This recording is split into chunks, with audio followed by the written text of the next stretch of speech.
Hello friends. तो आज हम लोग इस वीडियो में क्लास 9th का साइंस का जो चैप्टर है गति, चैप्टर नंबर 7, गति का चैप्टर जो हम लोग पढ़ते हैं तो बीच बीच में जो सवाल आता है उसी सारे सवाल को देखेंगे। पेज नंबर 82 82 पे पहला क्वेश्चन जो है, देखिए स्क्रीन पे लगा हुआ क्वेश्चन को पढ़िए।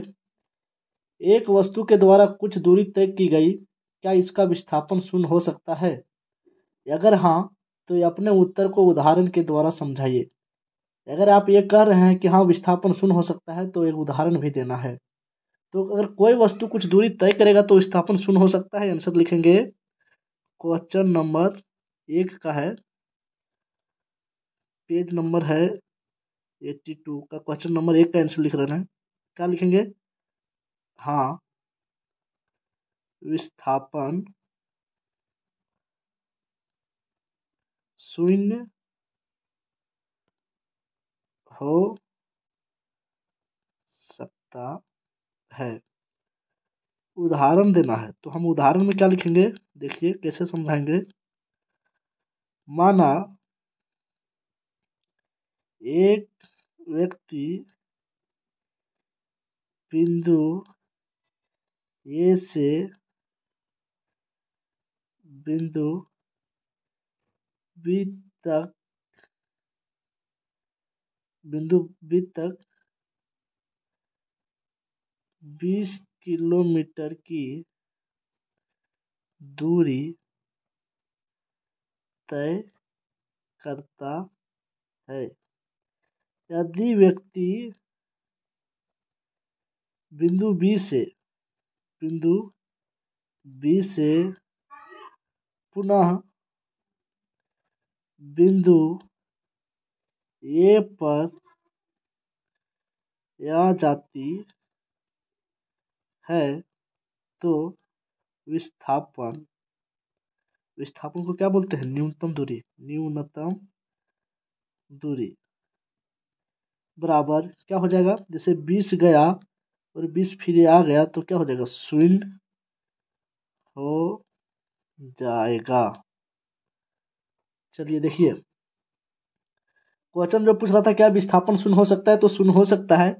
कैसे? देखिए, अगर हम ए यहाँ बिंदु लेते हैं और बी लेते हैं, मान लेते हैं इसका दूरी 20 किलोमीटर है, तो एक व्यक्ति ए से बी तक जाता है तो उसका दूरी है 20, पुनः फिर आ जाता है तो दूरी हो जाता है 20 जाने में और 20 आने में 40 किलोमीटर। दूरी कितना हो जाएगा?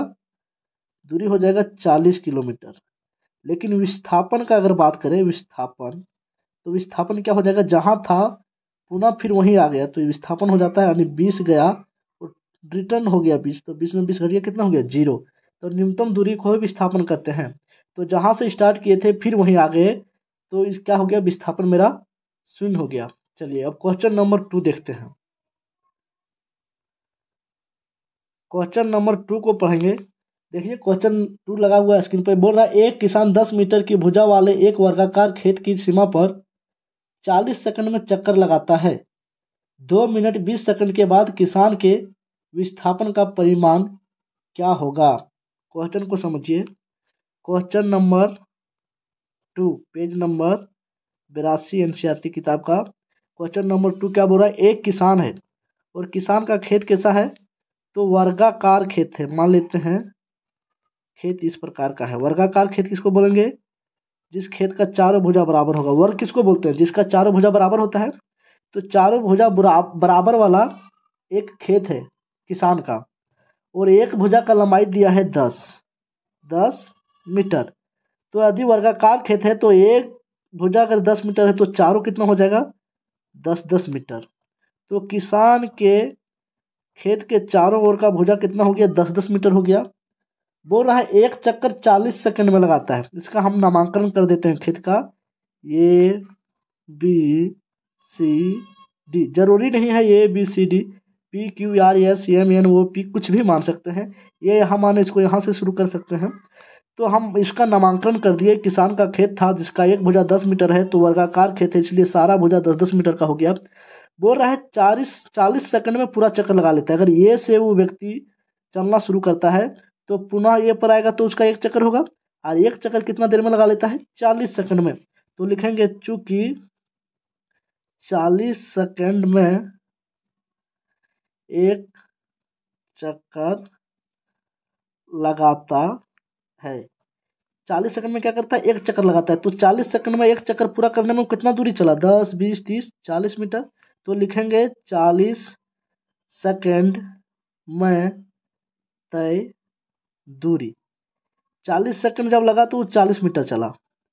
तो कितना चला, 40 मीटर। 40 सेकंड में एक चक्कर चला। वो नहीं कह रहा है कि 40 सेकंड में 40 मीटर चला, वो बता रहा है कि 40 सेकंड में एक चक्कर चला। तो एक चक्कर जब हम लोग चले तो देखते हैं 10 20 30 40 मीटर चलते हैं। तो वही लिखे 40 सेकंड में तय दूरी बराबर कितना, 40 मीटर।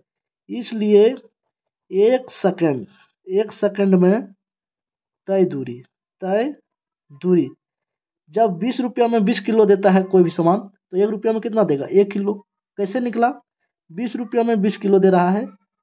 कितना में, 20 रुपया में। तो जितना किलो दे रहा है 20 किलो दे रहा है, कितना रुपये में, 20 किलो, 20 रुपया में दे रहा है। तो भागा दे देते हैं कितना वजन दे रहा है, कितना पैसा लग रहा है। तो 20 एक में 20, एक निकल गया, यानी 1 किलो का दाम 1। तो उसी तरह 40 सेकंड में 40 मीटर जाते हैं। तो 1 सेकंड में जाने के लिए क्या करेंगे, 40 को भागा दे देंगे इस 40 से। 40 मीटर कितना हो गया, 1 मीटर। अब हमको चलना कितना है, तो देखिए क्वेश्चन में लिखा हुआ है आपको चलना कितना है, 2 मिनट 20 सेकेंड। तो लिखेंगे 2 मिनट 20 सेकेंड में तय दूरी। तो 2 मिनट 20 सेकेंड, तो कितना हो गया टाइम, 2 मिनट में। 1 मिनट में होता है 60 सेकेंड। तो हमको चलना है 2 मिनट और 20 सेकेंड। तो 2 मिनट में कितना हो गया, 60 + 60, 120 सेकेंड और 20 सेकेंड और। तो 60 60 20 और 20, 140 सेकेंड में तय दूरी बराबर। 1 सेकेंड में जाते हैं 1 मीटर, 1 सेकेंड में तय दूरी। तो 1 सेकेंड में कितना जा रहा है, 1 मीटर। तो 140 सेकेंड चलेंगे तो कितना जाएंगे, 140 को 1 सेकेंड में जितना जाते हैं 1 मीटर जाते हैं, गुना कर दिए। तो 140 मीटर। तो हम जब चलेंगे कितना, 2 मिनट 20 सेकेंड, तो दूरी तय करेंगे 140 मीटर। अब इससे हमको पता नहीं चल रहा, इससे हमको दूरी निकल रहा है लेकिन विस्थापन नहीं निकल रहा है। यानी व्यक्ति शुरू किया था वहां से अभी कहाँ तक पहुंचा है। जब 140 मीटर चलेगा तो व्यक्ति कहाँ तक पहुंचेगा, तब हम विस्थापन पता कर पाएंगे। जैसे 140 मीटर चलेगा तो देखिए 10 20 30 40, एक चक्कर में 40, फिर 2 चक्कर 3 चक्कर लगाएगा तो 40 40 80 40 दिया 120 मीटर चलेगा। और चलना 140 यानी 20 मीटर और चलेगा। तो ए से अगर शुरू करता है तो 3 चक्कर लगाने के बाद उसका 120 मीटर खत्म हो गया। फिर 10 10 20, 140 मीटर चलने के लिए ये से उसको सी तक पहुंचना पड़ेगा। तो हम चक्कर पता करते हैं, क्या चक्कर घूमना पड़ेगा, लिखेंगे चक्रों की संख्या। तो चक्रों की संख्या कैसे निकलेगा, कुल दूरी कितना हमको चलना है और एक चक्कर में तय दूरी से भाग दे देंगे। तो कुल दूरी कितना जाना है, 140 मीटर। और एक चक्कर में कितना तय करते हैं, 40 सेकंड में एक चक्कर लगाते हैं और एक चक्कर में हम लोग 40 मीटर जाते हैं। तो 40 से भागा दे दिया, शून्य शून्य कट गया। 14 को 4 से भागा देंगे, 4 तिया 12, 4 पचे 20। चलिए 3.5 चक्कर लगाना पड़ेगा। कितना चक्कर लगाना पड़ेगा, 3.5 चक्कर। थोड़ा ध्यान से देखिए क्वेश्चन को, 3.5 चक्कर लगाएंगे तो हम 140 मीटर तय कर लेंगे। यानी यहाँ से शुरू किए थे तो ए से शुरू किए तो एक पर आगे 1 चक्कर, पुनः ये पर आगे 2 चक्कर, फिर ये पर आगे 3 चक्कर लगा लिए। अब 3 चक्कर में हमको रुकना नहीं है। देखिए यहाँ 3.5 यानी 3.5 चक्कर। तो 3 चक्कर में जहाँ थे वहीं पहुँच गए, ये आधा चक्कर और लगाना, यानी पूरा नहीं घूमना है, यहाँ से यहीं तक घूमना है। तो ये से आदमी कहाँ तक चल जाएगा, सी तक चल जाएगा। तो 3.5 चक्कर में व्यक्ति ये से सी तक जाएगा यदि वह यात्रा ये से शुरू करता है। व्यक्ति अगर ये से चलना शुरू करेगा तो 3.5 चक्कर में कहाँ तक पहुंचेगा, सी तक। एक चक्कर में यहीं आ गया, फिर पुनः यहीं आ गया, 3 चक्कर तक जहाँ था वहीं आ जाता था। आधा चक्कर और लगाएगा तो ये से सी तक पहुंचेगा। तो बताइए ये से सी तक जाने के लिए और कोई रास्ता है, एक रास्ता तो ये है। तो ये हो गया दूरी। अगर कम समय में और पहुंच सकते हैं कम दूरी तय करके, वही पूछ रहा है विस्थापन। तो विस्थापन मतलब शॉर्टकट। तो ये से सी तक इधर से हम लोग गए, इसके अलावा और कोई रास्ता है तो है, देखिए ये वाला। सीधा हम लोग ए से सी तक जाएंगे तो कम, इससे कम दूरी तय करना पड़ेगा। तो विस्थापन पूछ रहा है, इसका मतलब ए सी पूछ रहा है। क्या पूछ रहा है? ये विस्थापन पूछ रहा है, इसका मतलब क्या हो गया? A C, A B C D 10 metre है, 10 मीटर है, 10 मीटर, सारा 10 मीटर है। और 3.5 चक्कर जब लगाए तो व्यक्ति कहाँ से कहाँ तक पहुंचा? ए से सी तक पहुंचा। तो ये रास्ता से ना जाकर के शॉर्टकट में जाते हैं तो जल्दी पहुंचते हैं, यानी कम दूरी तय करना पड़ता है। और कम दूरी ही पूछ रहा है, यानी विस्थापन पूछ रहा है। तो हमको क्या पूछ रहा है? ए सी। तो देखिए ये बी सी एक त्रिभुज हो गया, इसमें ए बी दिया हुआ है, बी सी दिया हुआ है, ए सी निकालना है, ए सी पूछ दिया। और ये एक समकोण त्रिभुज है, क्योंकि वर्ग है तो ये समकोण त्रिभुज, यहाँ 90 डिग्री का कोण बन रहा है। तो लिखेंगे त्रिभुज ए बी सी में, ए बी सी त्रिभुज में हम लोग क्या लिखेंगे? ए सी निकालना है, यानी इसको क्या बोलते हैं? कर्ण बोलते हैं। जो पड़ा हुआ है इसको बोलते हैं आधार, और जो खड़ा है उसको बोलते हैं लंब। तो हमको ए सी निकालना है, त्रिभुज ए बी सी में ए सी निकालना है। तो पाइथागोरस प्रमेय लगाएंगे, पाइथागोरस प्रमेय से, प्रमेय से। पाइथागोरस का प्रमेय आप लोग जानते होंगे, मैथ का चीज है। क्या कहता है? कर्ण का स्क्वायर बराबर लंब का स्क्वायर प्लस या आधार का स्क्वायर। तो कर्ण कौन है? ए सी। तो ए सी नहीं मालूम है तो लिखेंगे ए सी का स्क्वायर बराबर कर्ण लंब, लंब कौन है? बी सी, बी सी कितना है? 10, तो लिखेंगे 10 का स्क्वायर प्लस आधार, आधार कौन है? ए बी, तो ये कितना है? 10, तो लिखेंगे 10 का स्क्वायर। तो ए सी स्क्वायर बराबर 10 का स्क्वायर मतलब 10 गुने 10, तो 10 दें कितना हो गया? 100 प्लस फिर है बी सी का स्क्वायर यानी 10 का स्क्वायर। तो 10 पर पावर 2 है, इसका मतलब 10 गुने 10, 2 बार 10 को गुना करना, तो 10 दें कितना हो गया? 100। अब लिखेंगे ए सी बराबर 10, 100 और 100 कितना हो गया? 200। चूंकि दूरी निकाले सब मीटर में है तो मीटर में 200। अब हमको ये स्क्वायर को हटाना है, तो ए सी से स्क्वायर हट जाएगा तो रूट में चढ़ जाएगा 200। अब ए सी बराबर 200 का क्या निकालना है? रूट निकालना है, यानी वर्गमूल निकालना है। तो वर्गमूल हम लोग कैसे निकालते हैं? 200 का अभाज्य गुणनखंड करेंगे। क्या करेंगे? अभाज्य गुणनखंड। देखिए इधर कर रहे हैं साइड में, 200 को अभाज्य गुणनखंड कैसे होगा? पहले 2 से काटते हैं, 2 1 2, 0 0, फिर 2 5 10, 0 का 0, फिर 2 दूना 4, यार यहाँ है 5, यानी 1 का बच गया तो 1 पर 0, 10 बचल है, 2 5 10। अब 2 से नहीं चलेगा, 3 से नहीं चलेगा, 5 5 25। तब जब हम लोग 200 का अभाज्य गुणनखंड किए तो क्या क्या आया? 2 2 2 3 बार और 5 5 2 बार। आप क्या करते हैं? जोड़ा लगाते हैं, तो 2 का एक जोड़ा लग गया और 5 का भी एक जोड़ा लग गया, 2 का जोड़ा नहीं लगा, 1 2 का जोड़ा नहीं लगा। तो जिसका जोड़ा लगा उसको क्या करते हैं? बाहर कर देते हैं। तो लिखेंगे ए सी बराबर 1 2 का जोड़ा लगा है और 1 इस 5 का जोड़ा लगा है और रूट के अंदर 2 है। तो ए सी बराबर कितना निकल गया? ए सी बराबर कितना निकला? 2 5 10 और रूट के अंदर 2 मीटर। तो इसलिए विस्थापन, विस्थापन यानी क्या? ए सी बराबर कितना हो गया? 10√2 मीटर। उम्मीद करते हैं आप लोगों को समझ आया होगा। अगर समझ नहीं आया तो वीडियो को दोबारा देखिए, जरूर समझ आ गया होगा। चलिए अब हम लोग देखते हैं क्वेश्चन नंबर 3। क्वेश्चन नंबर 3 में क्या कह रहा है? क्वेश्चन नंबर 3 स्क्रीन पे लगा हुआ है, पढ़िए। बोल रहा है विस्थापन के लिए निम्न में से कौन सही है? कह रहा है कि विस्थापन के लिए कौन सा बात सही है? पहला ए में लिखा हुआ है यह शून्य नहीं हो सकता। क्या विस्थापन शून्य नहीं हो सकता है? जैसे एक व्यक्ति ए से बी तक चला और ये व्यक्ति वहां तक पहुंच के फिर ए पर ही आ गया, तो विस्थापन शून्य हो सकता है या नहीं हो सकता है? हो सकता है। तो ये बात तो गलत लिखा हुआ कि शून्य नहीं हो सकता है, तो यह वाला क्या हो गया? ये वाला यह सत्य यानी गलत हो गया। बी के लाइन में क्या लिखा हुआ है? बी को पढ़िए। देखिए बी में बोल रहा है इसका परिमाण वस्तु के द्वारा तय की गई दूरी से अधिक होता है, यानी जो विस्थापन होता है सो दूरी से अधिक होता है। देखिए दूरी किसको कहते हैं? विस्थापन किसको कहते हैं? जैसे ए से बी तक जाना है तो ये व्यक्ति ए से बी तक गया 20 किलोमीटर, और कोई और व्यक्ति इधर से घूम घूम के फिर यहाँ गया, वो भी ए से बी गया और पहला व्यक्ति भी ए से बी गया, एक 20 किलोमीटर तय करके चला गया, और जो घूम घूम के यहाँ पे पहुंचा इसको लग गया 35 किलोमीटर चलना पड़ गया। तो जो शॉर्टकट दूरी है उसी को हम लोग बोलते हैं विस्थापन। तो बोल रहा है क्या विस्थापन जो होता है सो दूरी से अधिक होता है? तो देखिए तो दूरी ज़्यादा है कि विस्थापन ज़्यादा है? विस्थापन ये वाला है, दूरी ये वाला है। न्यूनतम दूरी को विस्थापन कहते हैं, तो विस्थापन से बड़ा दूरी है। लेकिन यहाँ बोल रहा है कि क्या दूरी विस्थापन जो है सो दूरी से बड़ा हो सकता है। ठीक से पढ़िए, देखिए क्या बोल रहा है, इसका परिणाम यानी विस्थापन का परिणाम वस्तु के द्वारा तय की गई दूरी यानी इस चीज से बड़ा, यही वाला हो जाएगा विस्थापन। ये सही बात बोल रहा है? नहीं, गलत बोल रहा है। तो ये चीज भी क्या हो जाएगा, यह सत्य। बी वाला लाइन जो लिखा हुआ है ये भी क्या हो गया, यह सत्य। अब हम लोग देखते हैं पेज नंबर 84। पेज नंबर 84 का पहला क्वेश्चन। पेज नंबर कितना है, 84, क्वेश्चन नंबर 1।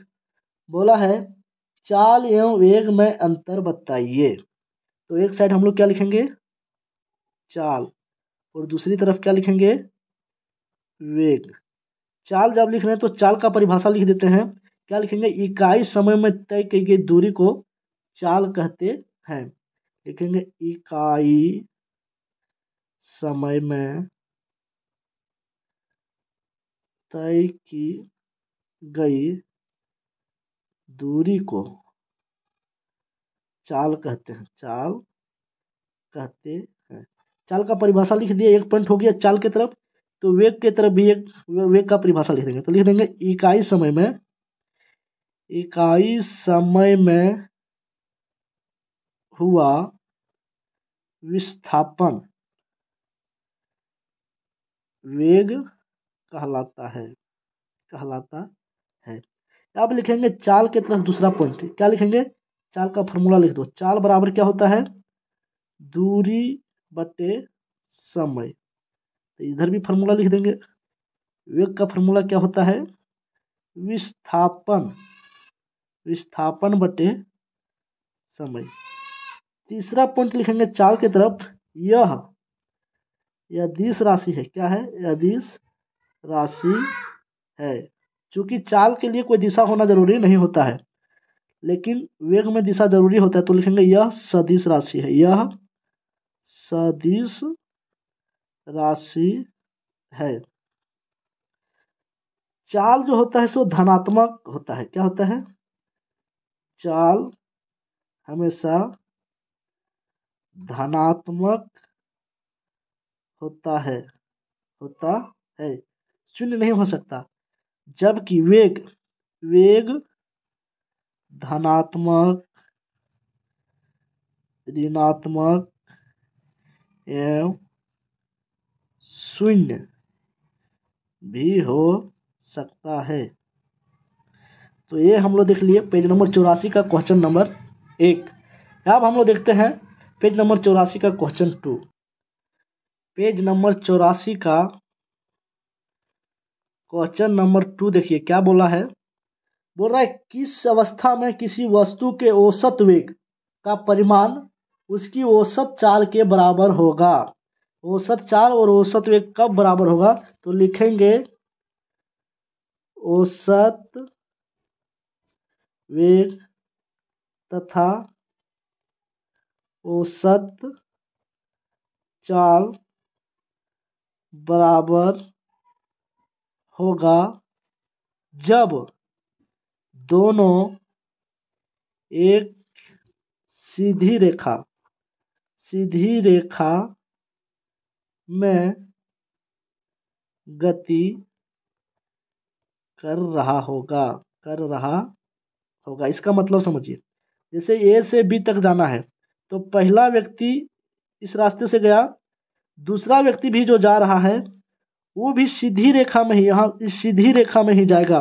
तो ये अगर 20 किलोमीटर गया तो ये भी कितना ही चलेगा, 20 किलोमीटर ही चलेगा। दोनों अगर सीधी रेखा में दूरी तय करेगा, चलेगा, तो औसत चाल और औसत वेग बराबर हो जाएगा। लेकिन एक व्यक्ति सीधा चल रहा है और दूसरा व्यक्ति ऐसा ऐसा करके चलेगा तो इसको ज़्यादा घुमावदार रास्ता पड़ गया, तो इसका दूरी क्या हो जाएगा, बढ़ जाएगा। तो इस स्थिति में दोनों बराबर नहीं हो सकता है। तो बराबर कब होगा, औसत वेग तथा औसत चाल बराबर होगा जब दोनों एक ही सीधा रेखा में गति करेगा, दोनों एक ही सीधा रेखा में गति करेगा, दोनों एक दूसरे के समांतर चलेगा, टेढ़ा मेढ़ा कोई नहीं चलेगा। तो औसत वेग और औसत चाल क्या हो जाएगा, बराबर हो जाएगा। अब देखते हैं क्वेश्चन नंबर 3। बोल रहा है एक गाड़ी का ओडोमीटर क्या मापता है। क्वेश्चन नंबर 3 का आंसर, एक गाड़ी का ओडोमीटर क्या मापता है, तो ओडोमीटर मापता है गाड़ी द्वारा तय की गई दूरी, गाड़ी द्वारा तय की गई दूरी। और स्पीड यानी चाल के मापता है, तो चाल जो मापता है उस यंत्र को बोलते हैं, उस मशीन को बोलते हैं स्पीडोमीटर। जो स्पीड मापता है उसको बोलते हैं स्पीडोमीटर। तो हाँ, स्पीडोमीटर नहीं पूछा, बोल रहा है ओडोमीटर क्या मापता है। तो ओडोमीटर मापता है कि हम कितना दूरी तय किए हैं, जो गाड़ी में बाइक में किसी में भी लगा होता है, देखेंगे आप लोग मिल जाएगा। अब हम लोग क्वेश्चन नंबर 4 देखते हैं, पेज नंबर 84 का ही। बोल रहा है जब वस्तु एक समान गति से होती है तथा इसका नया मार्ग तब इसका मार्ग कैसा दिखाई देगा। देखिए, यानी उसका चाल में क्या हो रहा है, परिवर्तन नहीं हो रहा है, एक समान गति से चल रहा है। तो जब कोई व्यक्ति एक समान गति से चलता है तो उसका जो ग्राफ होता है सो एकदम सीधा रेखा होता है, सरल रेखा होता है। तो इसका लिखेंगे सरल सीधी रेखा होती है, होती है। और क्वेश्चन नंबर 5, अब आगे देखते हैं क्वेश्चन नंबर 5, पेज 84 का ही है। क्वेश्चन नंबर 5 क्या बोल रहा है, एक प्रयोग के दौरान अंतरिक्ष यान से एक सिग्नल को पृथ्वी पर पहुंचने में 5 सेकंड का समय लगता है। क्या बोल रहा है, जैसे अंतरिक्ष से कोई सिग्नल पृथ्वी पर भेजा जा रहा है, तो अंतरिक्ष से यानी आकाश से पृथ्वी पर आने में उसको 5 सेकंड का समय लगता है। कितना सेकंड का समय लगता है, 5 सेकंड का समय लगता है। तो दिया है क्या, दिया है समय बराबर 5 सेकंड। 5 सेकंड का समय लगता है पृथ्वी पर स्थित स्टेशन यानी पृथ्वी पर उस सिग्नल को पहुंचने में। अंतरिक्ष की दूरी क्या है, यानी पहुंचने में 5 सेकंड लगता है, तो अंतरिक्ष की दूरी क्या है, यानी कितना दूर तय करके वो सिग्नल पृथ्वी पर पहुंचा है। तो पृथ्वी पर पहुंचा यानी दूरी पूछ रहा है। तो जो सिग्नल आता है सो प्रकाश के तौर पर आता है, प्रकाश के गति जो होता है सिग्नल का गति वही होता है। तो प्रकाश का गति किताब में पहले से दिया हुआ है, यहाँ नहीं दिया हुआ है क्वेश्चन में, लेकिन प्रकाश का गति आपको याद रखना पड़ेगा, प्रकाश की गति। अच्छा, क्वेश्चन में आपको हिंट दे दिया गया है, क्या लिखा हुआ है, सिग्नल बराबर प्रकाश की चाल, यानी सिग्नल का चाल आपको कितना लेना है, जो प्रकाश का चाल होता है। और प्रकाश का चाल दे दिया है, प्रकाश का गति कितना है, चाल कितना दिया हुआ है, तो 3 × 10⁸ मीटर पर सेकेंड। देखिए, ये चीज भी क्वेश्चन में दिया हुआ है और समय भी क्वेश्चन में दिया हुआ है। आपको निकालना है कितना दूरी तय करके आया, तो लिखेंगे दूरी। तो दूरी का फॉर्मूला क्या होता है, चाल गुने समय। प्रकाश की गति नहीं, चाल है, तो चाल है तो दूरी बराबर चाल गुने समय। चाल कितना है, 3 × 10⁸ और समय कितना ले रहा है, 5 सेकेंड। तो आप 5 को 3 से गुना करो, 5 दिया 15 × 10⁸ मीटर, यानी इतना दूरी तय करके सिग्नल पृथ्वी पर पहुंचा है।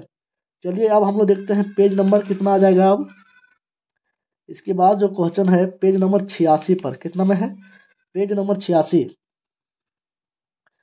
पेज नंबर 86 का क्वेश्चन नंबर 1 बोल रहा है, आप किसी वस्तु के बारे में कब कहेंगे कि। चलिए दूसरा, पेज नंबर 86 क्वेश्चन 1 बोल रहा है, आप किसी वस्तु के बारे में कब कहेंगे कि वह एक समान त्वरण से गति में है। दो ठो क्वेश्चन है, पहला में बोल रहा है कि अब कब कहेंगे कि वह एक समान त्वरण में है। तो समान त्वरण का मतलब हुआ कि बार बार उसका गति जो बढ़ रहा है सो बराबर बढ़ रहा है। जैसे पहला घंटा में 10 किलोमीटर, दूसरा घंटा में 20 किलोमीटर, तीसरा घंटा में 30 किलोमीटर। तो देखिए हर घंटा 10 किलोमीटर ही बढ़ रहा है, यानी समान रूप से उसका गति बढ़ रहा है। तो कब कहेंगे कि वस्तु समान त्वरण से गति में है, तो लिखेंगे जब वस्तु का गति समान समय अंतराल में समान रूप से घटता या बढ़ता है, तो हम कहेंगे कि वस्तु एक समान त्वरण से गति में है। दूसरा बोल रहा है कि कब कहेंगे कि वस्तु एक समान त्वरण से गति में नहीं है, तो लिखेंगे जब वस्तु, इसी यही बात लिखेंगे, जब वस्तु का गति समान समय अंतराल में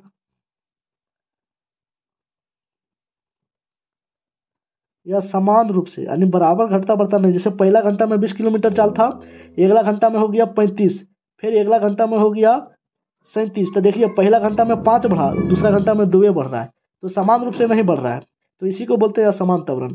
तो जब वस्तु का गति समान समय अंतराल में असमान रूप से बढ़ता या घटता है, तब कहेंगे क्या कि वस्तु असमान त्वरण से गति में है। और इसमें क्या है, समान रूप से बढ़ता घटता है, इसमें असमान रूप से घटता और बढ़ता है। अब क्वेश्चन नंबर 2 देखिए। क्वेश्चन नंबर 2 में बोला है एक बस की गति 5 सेकंड में 80 किलोमीटर पर घंटा से घटकर 60 किलोमीटर पर घंटा हो जाती है, बस का त्वरण ज्ञात कीजिए। देखिए 2 ठो चाल दिया हुआ है। क्वेश्चन नंबर 2 दिया है, क्या दिया है, प्रारंभिक वेग। तो किसी भी वस्तु के शुरुआती चाल को प्रारंभिक वेग बोलते हैं।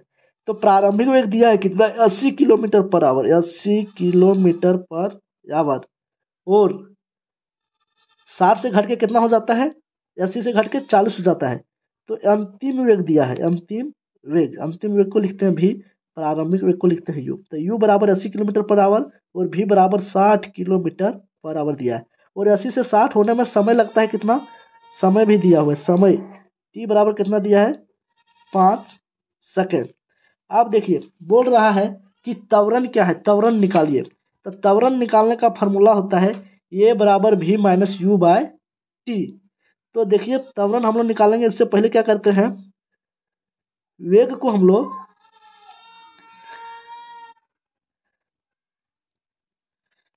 को निकालना है त्वरण, और चाल जो दिया है सो किलोमीटर पर आवर में दिया है, तो इसको पहले हम लोग मीटर पर सेकंड में बदल लेते हैं। 80 किलोमीटर पर सेकंड है, किलोमीटर पर आवर है, इसको मीटर पर सेकंड में बदलना है, तो क्या करते हैं 5/18 से गुना कर देते हैं।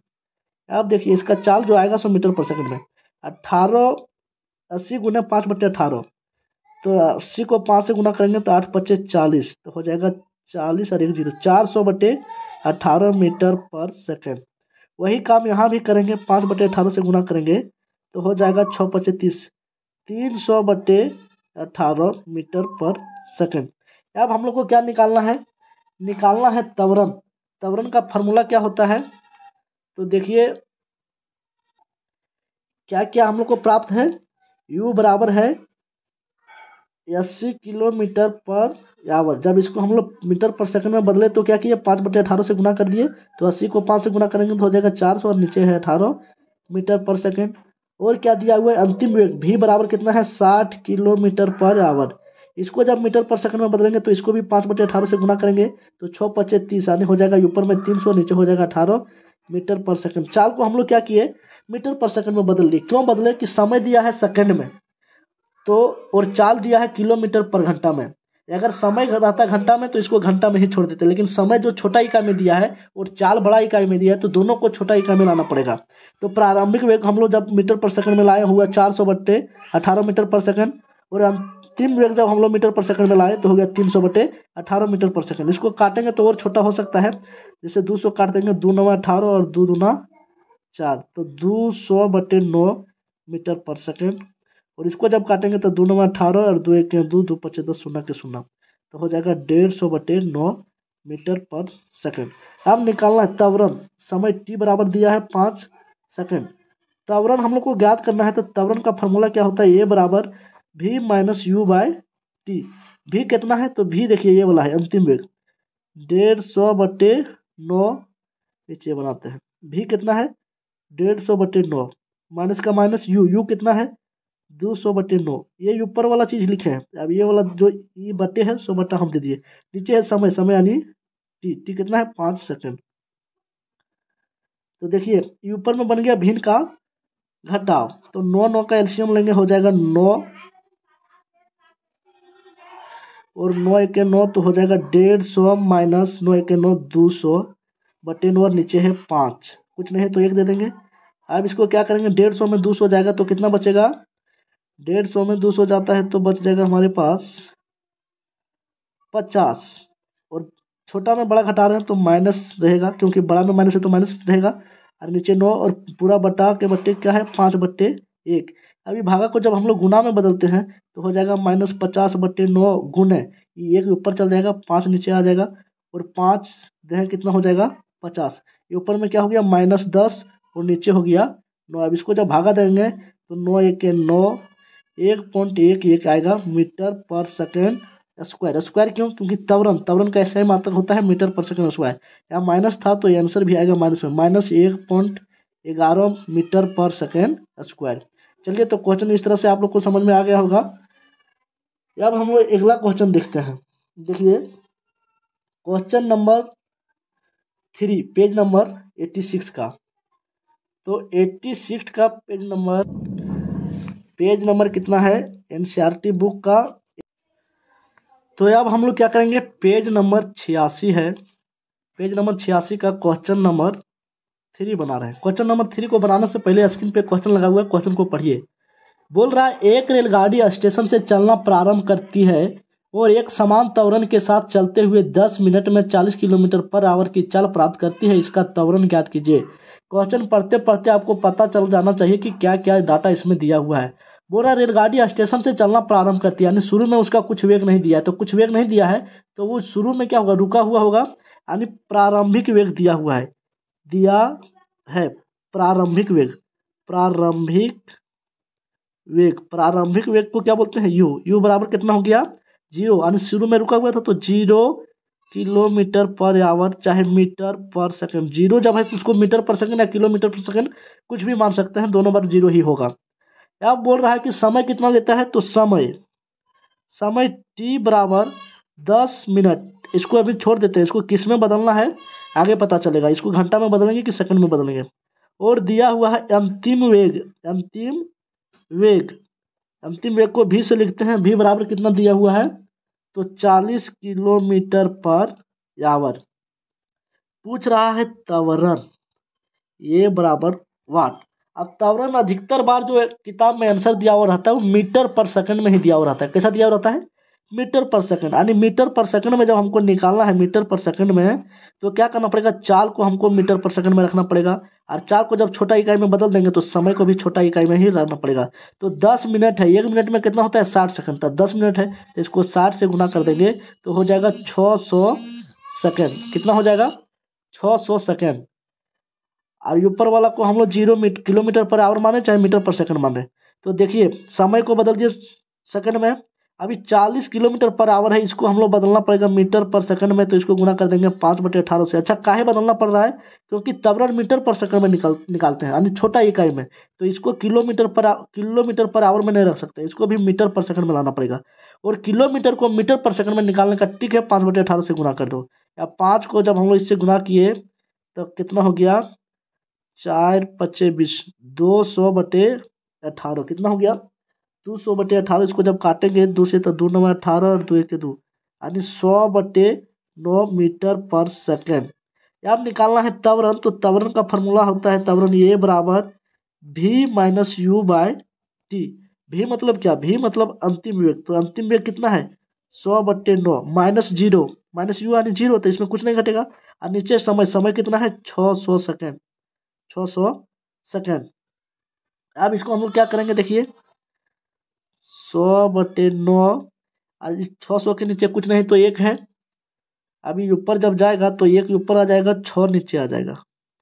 अब क्या हो गया, ये 2 शून्य से ये 2 शून्य कट गया, 1/, कितना हो गया 6 9 54। अब इसको जब हम लोग भागा देंगे तो देखिए जैसे ऊपर में 1 है, भागा देना हमको 54 से तो नहीं चलेगा, 0.0 फिर 0 देंगे तो यहाँ 0 उतारेंगे, 54 1 कितना हो जाएगा 54 बच जाएगा, 10 में 4 गया, 6 9 में 5 गया, 4 46 नहीं चलेगा। तो जब दशमलव दिए तो एक बार 0 दे सकते हैं। अब इसको कितना बार चला दे, तो 5 बार में 5 चौके 20, 5 पचे 25 और 2 22, बहुत कम होता है 220। देखिए 8 बार में इसको अगर चलाते हैं तो 8 चौके 32 के 2 बचा 3, 8 पचे 40 और 3 43, 432 के लगभग पहुंचता है, यहाँ 460 है। 9 बार चलाएंगे तो फिर 460 से ज़्यादा हो जाता है, तो 8 बार चलाएंगे तो 432 आएगा। यहाँ कुछ भी बचेगा, दशमलव के बाद हम लोग 2 अंक लेते हैं, तो इसके बाद 0.018 मीटर पर सेकंड स्क्वायर त्वरण प्राप्त हो गया। चलिए अब हम लोग देखते हैं क्वेश्चन नंबर 90, पेज नंबर 90 का क्वेश्चन। पेज नंबर है 90। क्वेश्चन नंबर 1 को पढ़िए, स्क्रीन पे लगा हुआ। बोल रहा है किसी वस्तु के एक समान व या समान गति के लिए समय दूरी ग्राफ की प्रकृति क्या होता है। तो देखिए जब एक समान गति रहता है तो रेखा सरल रेखा सीधा रेखा होता है, और जब यह समान गति रहता है तो ये रेखा जो है सो वक्रीय हो जाता है। तो लिखेंगे एक समान गति में, एक समान गति में क्या हो जाएगा, सरल रेखा, सरल रेखा। और लिखेंगे यह समान गति में, तो क्या हो जाएगा, वक्र रेखा। पेज नंबर 90 का पहला क्वेश्चन का आंसर हो गया। अब इसी में दूसरा क्वेश्चन है। दूसरा क्वेश्चन बोल रहा है किसी वस्तु की गति के विषय में आप क्या कह सकते हैं जिसका दूरी समय ग्राफ समय अक्ष के समांतर एक सरल रेखा है। क्या बोल रहा है, किसी वस्तु की गति के विषय में आप क्या कह सकते हैं जिसका दूरी समय ग्राफ, दूरी समय ग्राफ कहने का मतलब हुआ ग्राफ को समझिए। जैसे एक ठो ये वाला ग्राफ है, एक्स अक्ष है, ये वाई अक्ष पर है। एक्स अक्ष में हमेशा समय को दिखाते हैं, तो इसमें कौन सा ग्राफ बोल रहा है, दूरी समय ग्राफ। तो ये हो गया दूरी और एक हो गया समय। अब बोल रहा है इसके बारे में क्या कहेंगे जिसका दूरी समय ग्राफ में दूरी समय ग्राफ समय अक्ष के समांतर एक सरल रेखा है। यानी दूरी जो है सो समय अक्ष, समय वाला कौन अक्ष है, ये वाला है एक्स अक्ष है। तो दूरी जो है सो इसी के समांतर चल रहा है। जैसे समय इधर ले लिए 1 घंटा 2 घंटा 3 घंटा 4 घंटा, इधर अगर हम लोग ले ले दूरी 5 किलोमीटर 10 किलोमीटर 15 किलोमीटर, तो समय अक्ष के समांतर चल रहा है दूरी का भी रेखा। यानी 15 किलोमीटर पहला घंटा में था, तब दूसरा घंटा, तीसरा घंटा, चौथा घंटा, सब में 15 किलोमीटर है। चाहे अगर यहाँ हम लेते हैं तो पहला घंटा में 10 किलोमीटर दूरी तय किया था, तो दूसरा तीसरा चौथा हर घंटा में 10 किलोमीटर ही दिखा रहा है। तो इस ग्राफ के बारे में आप क्या कहेंगे। तो देख रहे हैं कि समय तो बदल रहा है लेकिन दूरी बराबर हमेशा वही है, बदल नहीं रहा है। तो सीधा तब चलेगा जब इसका दूरी नहीं बढ़ेगा। जैसे 5 से 10 से 15 20 होगा तो ये ऐसा चलता, लेकिन हर बार 10 ही दिखा रहा है, यानी दूरी इसका नहीं परिवर्तन हो रहा है। समय बदल रहा है, दूरी नहीं बदल रहा है। दूरी का जो अक्ष है तो समय अक्ष के समांतर उसका भी रेखा एकदम सरल बढ़ रहा है। तो क्या है, इसका मतलब पता चल रहा है कि कोई दूरी तय नहीं कर रहा है। तो लिखेंगे क्वेश्चन 2 का आंसर, वस्तु कैसा है, रुका हुआ है, तब तो दूरी नहीं बढ़ रहा है। वस्तु विरामावस्था में, विरामावस्था में है। क्या है, वस्तु जो है सो विरामावस्था में है, तभी इसका दूरी में परिवर्तन तो नहीं हो रहा है। क्वेश्चन नंबर 3 पढ़िए इसी का, पेज नंबर 90 का क्वेश्चन नंबर 3 बोल रहा है किसी वस्तु की गति के विषय में आप क्या कह सकते हैं जिसका चाल समय ग्राफ, इसमें दिया था दूरी समय ग्राफ, इसमें दिया है चाल समय ग्राफ। जैसे इसमें पर है समय और यहाँ अबर दे दिया चाल। ये एक्स अक्ष है, ये वाई अक्ष है। एक्स अक्ष पर हमेशा समय लेते हैं, वाई अक्ष पर चाल दूरी जो बोलेगा वो लेते हैं। तो समय 1 घंटा 2 घंटा 3 घंटा 4 घंटा कुछ भी ले लेते हैं। और चाल है 5 kilometre per hour, 10 kilometre per hour, 15 kilometre per hour, 20 kilometre per hour. बोल रहा है चाल जो है उसका अक्ष जो है, चाल का जो रेखा है सो समांतर बढ़ रहा है, किसका, समय के समांतर चल रहा है। जैसे अगर 10 किलोमीटर पर घंटा चाल था तो 1 घंटा 2 घंटा 4 घंटा कितने घंटा के बाद देख रहे हैं तो 10 किलोमीटर पर आवर पर ही है। अगर ये 15 किलोमीटर पर है तो इसके समांतर बढ़ रहा है, यानी कितनों घंटा के बाद देख रहे हैं तो वही है, चाल उसका बदल नहीं रहा है। 15 किलोमीटर पर घंटा, हर घंटा में उसका चाल वही है। जैसे गाड़ी का स्पीड हम 40 किलोमीटर पर घंटा पर छोड़ दिए हैं, तब 4 घंटा बाद भी देख रहे हैं तो 40 किलोमीटर पर आवर पर ही है। तो इसका मतलब क्या पता चल रहा है कि मेरा स्पीड घड़ बढ़ नहीं रहा है। इसका मतलब हुआ कि त्वरण जो है उसमें काम नहीं कर रहा है। त्वरण क्या हो गया, शून्य है। तो लिखेंगे त्वरण शून्य है, यानी चाल घट बढ़ नहीं रहा है। और वस्तु क्या है, वस्तु एकदम हमेशा एक ही चाल से चल रहा है। तो वस्तु एक समान चाल से वेग में है, वेग में एक समान चाल से गति में है, गति में है, यानी चाल में उसका परिवर्तित नहीं हो रहा है, एक समान चाल से चल रहा है हर घंटा वो। तो ये हो गया इसका आंसर। क्वेश्चन नंबर 4 देखिए, बोला है वेग समय ग्राफ के नीचे के क्षेत्र में मापी गई राशि क्या होती है। वेग समय ग्राफ जो होता है उसमें जो नापते हैं, जैसे वेग समय ग्राफ ऐसा कुछ है, एक ऐसा गया है, एक ऐसा गया है। तो ये जो क्षेत्रफल है ये क्या दिखाता है, तो वस्तु की तय की गई दूरी। क्वेश्चन नंबर 4 का आंसर लिखेंगे वस्तु की तय की गई दूरी। क्या नाम आपता है, वस्तु की तय की गई दूरी। चलिए पेज नंबर 90 तक का सारा सवाल जवाब हम लोग देख लिए। अब हम लोग देखते हैं पेज नंबर 92 92।